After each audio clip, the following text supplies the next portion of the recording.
Thank you, Mr. Speaker.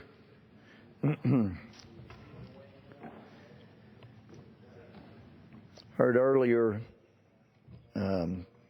discussions about, from my friends, and I literally mean that friends, I'm not being sarcastic, they are friends, talking about the shootings.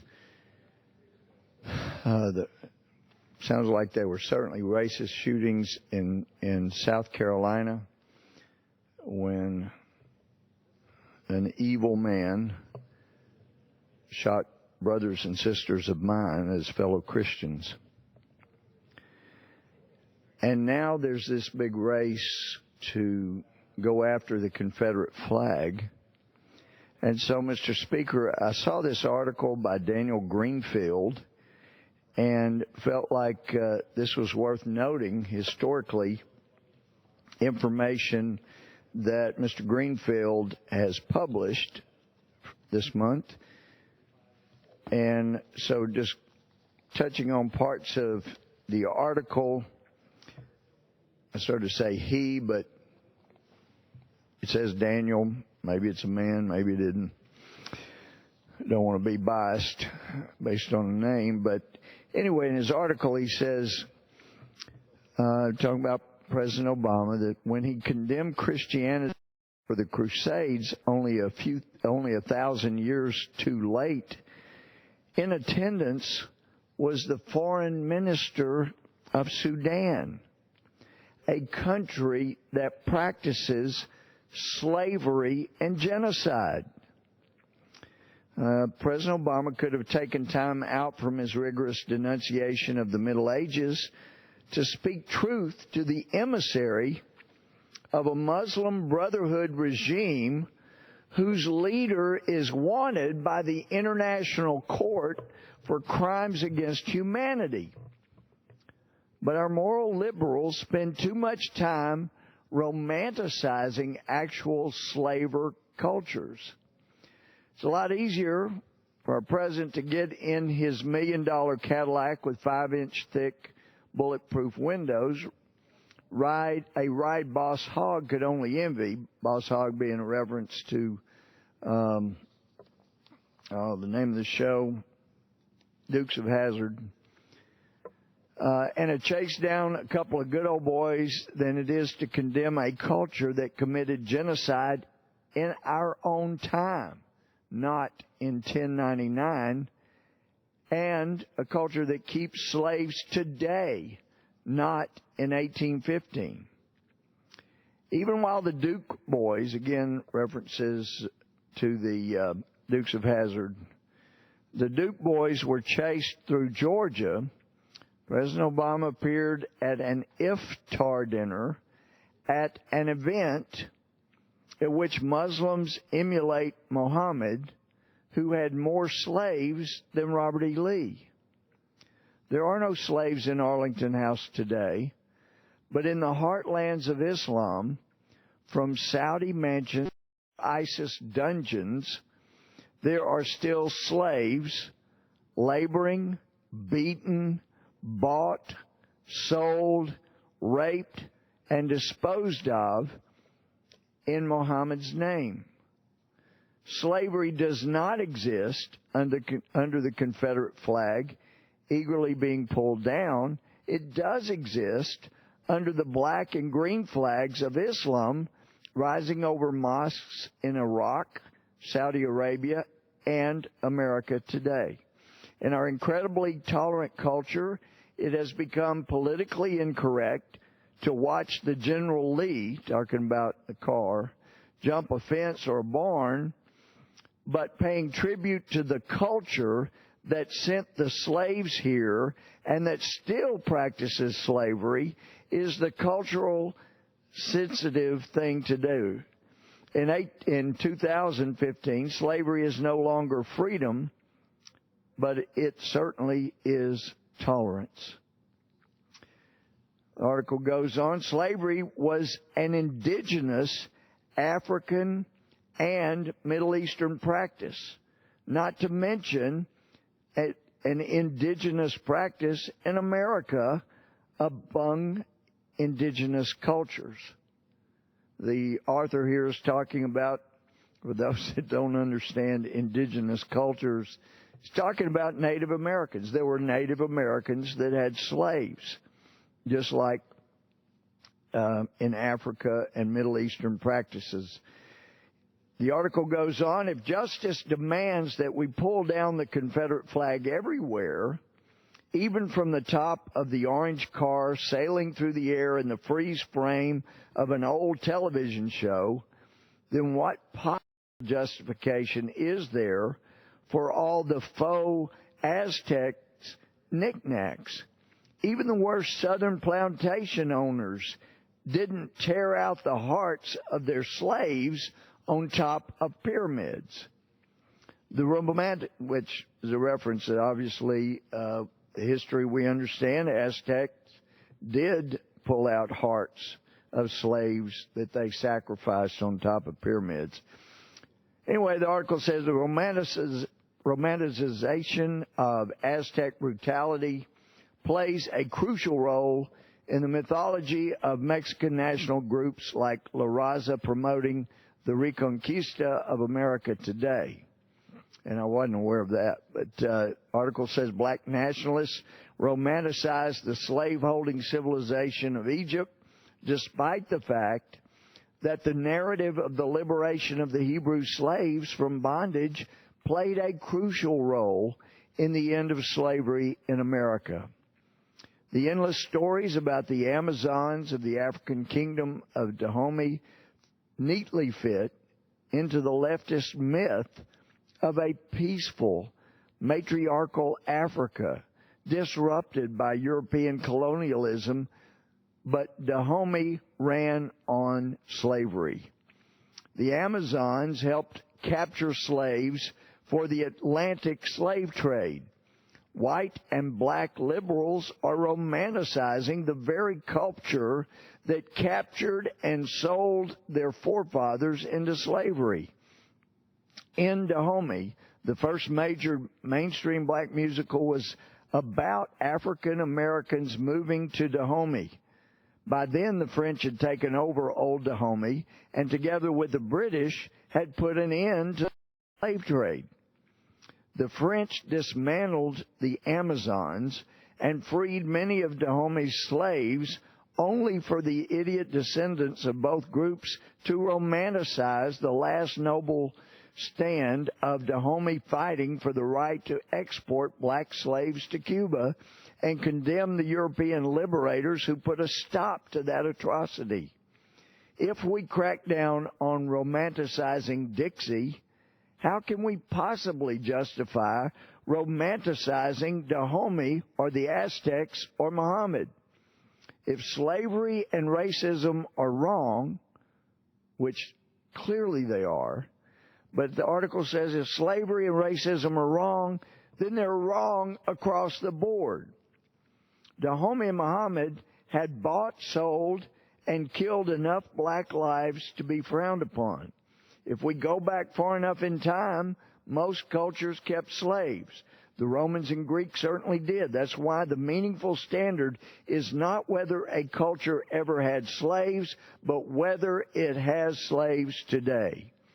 If we're going to eradicate the symbols of every culture that ever traded in slaves, there will be future cultural symbols that will escape unscathed. But the academics who insist on cultural relativism in 19th century Africa reject it in 19th century South Carolina, thereby revealing their own racism. And so instead of fighting actual modern-day slavery in Africa and the Middle East, social justice warriors are swarming to invade Hazard County. Most of the cultures of the past that we admire, respect, and even romanticize had slaves, but when we look at their achievements and even try to forge some connection to them, it does not have to mean an endorsement of their worst habits. This is a concept that liberals understood, but that leftists reject. The recent hysteria reminds us that the nuanced reason of the former has been replaced by the irrational, destructive impulses of the latter.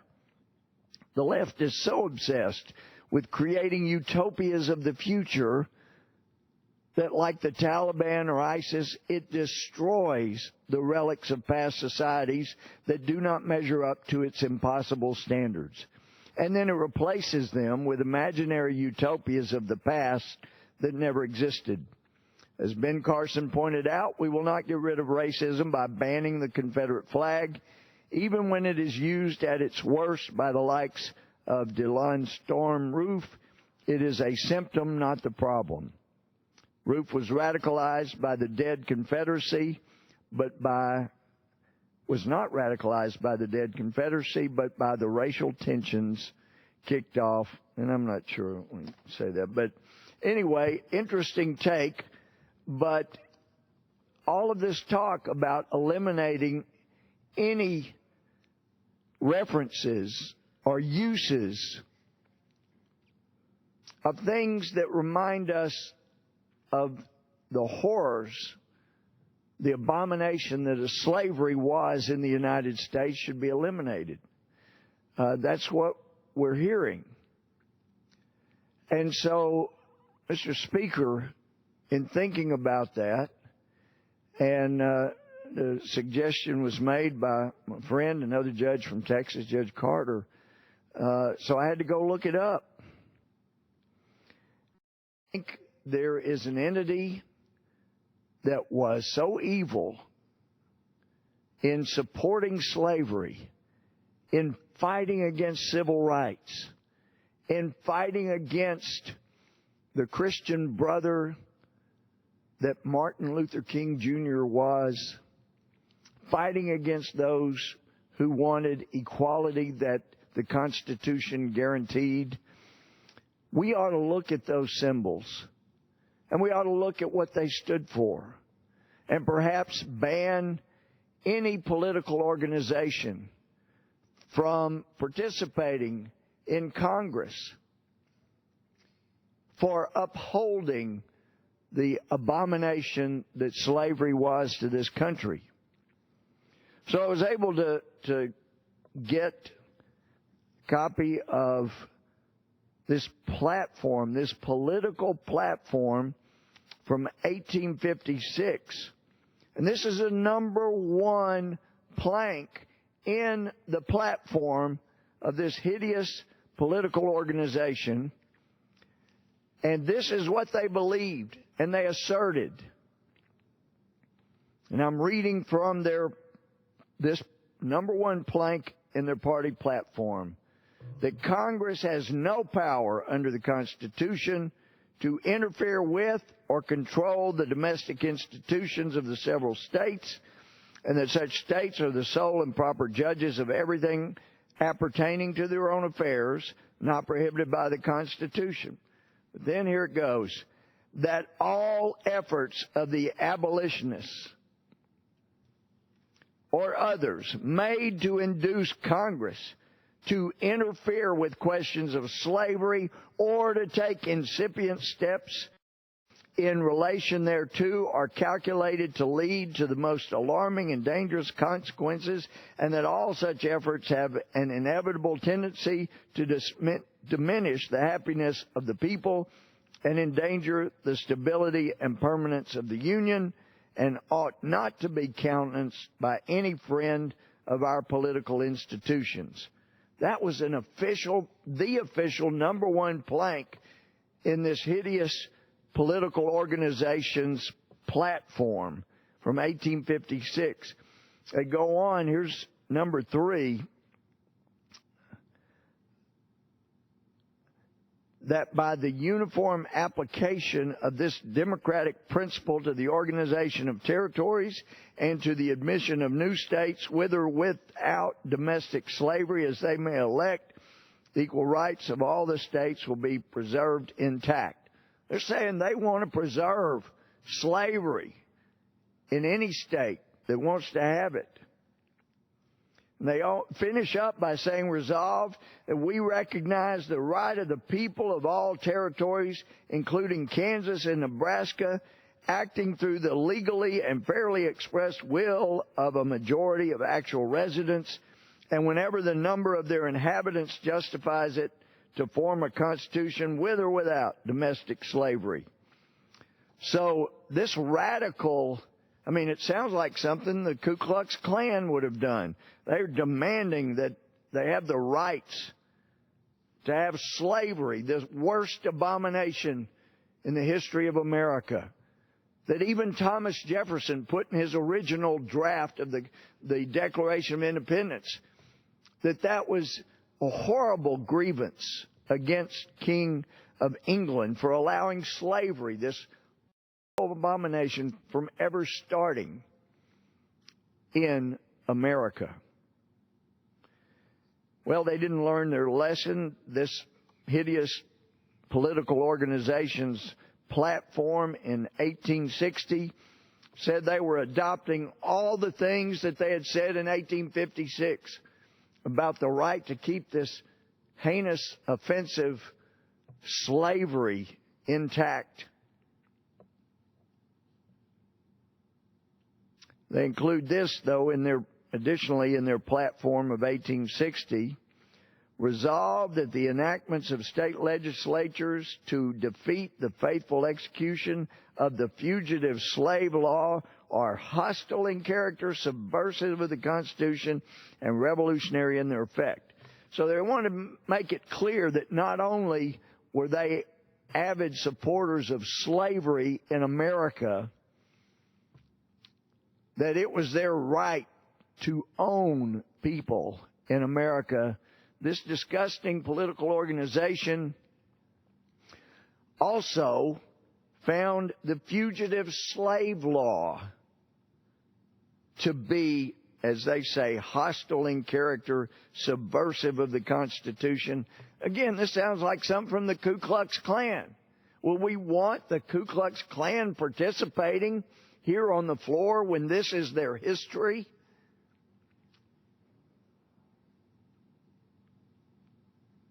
The worst abomination, the horrors of slavery, finally were overcome largely by abolitionist churches and pastors, and people who believed that it had to stop, that people couldn't be treating brothers and sisters in such a way. Took the life, work, and even laying down of the life of Martin Luther King Jr. to push us to the level where brothers and sisters, as he was in Christ, could treat brothers and sisters as equal people. It's where we should have been all along. It's where he was pushing us to be, against the hideous type things from 1856 and 1860. So, if we're going to eliminate everything that reminds us of a hideous past that supported slavery, the oppression, the horrors that slavery entailed, breaking up of families, molestations, the beatings, just the horrors. John Quincy Adams was right. God could not continue to bless America while we were treating brothers and sisters by putting them in chains and bondage. He was right. So many abolitionists were right. Daniel Webster was right. Republicans that stood up to these hideous political organizations, they were right. There should be no place for slavery in America. So, if we're going to have a complete cleansing of this country of anything, any symbol, then this platform from the Democratic Party, 1856 and 1860, wasn't the Ku Klux Klan. Sounded like it. And there were a lot of Democrats who were members of the Ku Klux Klan. I don't know that you could find Republicans that were members of the Ku Klux Klan, but there were certainly plenty of Democrats that were. Then I think it's time not for the Washington Redskins to change their name, but for the Democratic Party to change its name. Because all you have to do is go online and look up the history of the Democratic Party. It's one of oppressing African Americans. It's one of supporting slavery and the horrors that occurred in the United States. It's time, even up through the 20th century, on into the 1860s. I think we had a Democratic senator who was a member of the Ku Klux Klan. I think he's got a lot of things named after him. I hope that my friends who want to change, who will ultimately want to change the name of the Democratic Party because of its horrid history, that they'll also want to change the names of things that were named after somebody that was a big supporter of the Ku Klux Klan. The fact is that the families of the victims in Charleston, South Carolina, brothers and sisters in Christ, for those of us who are Christians, wow, did they send the powerful message. I didn't see or hear them demanding the Confederate flag be taken down. I heard them forgive the evil, horrible person committed such a vile act on people at a prayer meeting of all things. They kind of love Jesus showed. The kind of love that was embodied by Father Damien, whose statue is down right at the southern entrance of this building, right beneath us right now. And the plaque on his statue, God forgive anybody that would ever want to change this because it's so powerful. They're the words of Jesus. John 15:13, greater love hath no one than this, the man laid down his life for his friends. Jesus did that. Father Damien did that. Martin Luther King Jr. did that.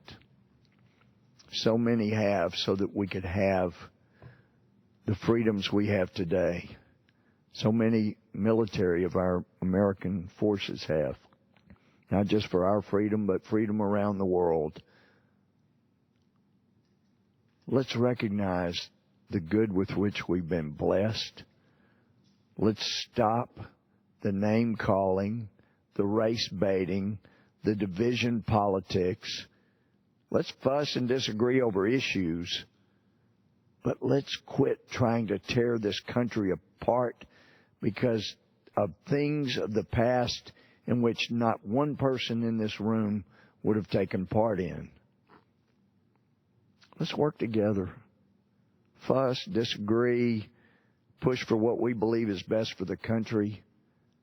But let's stop the race baiting, because if we're really going to go there, we have got to end the Democratic Party.